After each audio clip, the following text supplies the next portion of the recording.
এগুলো হানি তো নাই কুলির হান্ডে ঘুরাই এলাই হুয়া এলাই কেটে ঘুরা এলাই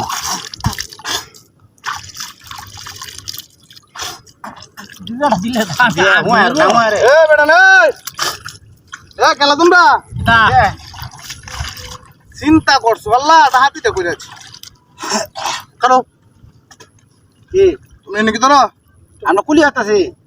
কুলি হতাছো তা কুলি হইরা আমার কেটে মধ্যে হাইড়া হালা দাও তোমরা কত তো হানে আছো তোমরা কত তো বাসা লাগাইছো তে কুলি হইরা গাড়ি আমরা ডাকে তো কি হানি অনেক তো লইছে হান্ডে সাপ আগে থেকে কাহিনী সোয়াল আমি হানে দেখেছি কিনো বেটা মেশিন আনছে না দেখছো না কেটে রেখেছে হাতিটা করছে ব্যাগটা কেটে হয়ে আছে আর একটু গাড়ি জানতে পারলে হানি লাগিয়ে দিয়েছে এই কামটা কি তোমরা ভালো আছো তোমরা মুরব্বী এই কামটা করতে নাই দা আমরা কি কুলি হইলে হাইন্দে হয়ে আছে কুলি হইলে কুলি হইরা তো ব্যাগটা হালছো হানি খাইছি আর একটা কুলি হচ্ছে কেটে হয়ে আছে কত হানি দিছো না মিয়া তোমরা কিন্তু এনে কইতে ভাই দে আমরা কইতে সো কেন তো যাও গা দাঁড়া কইতে তো কইছো না ভাই দে আমি তো কইতেছি ঘরের ক্ষেত্রে পুটা কইছি রে ইঞ্জিন তো কুলি কথা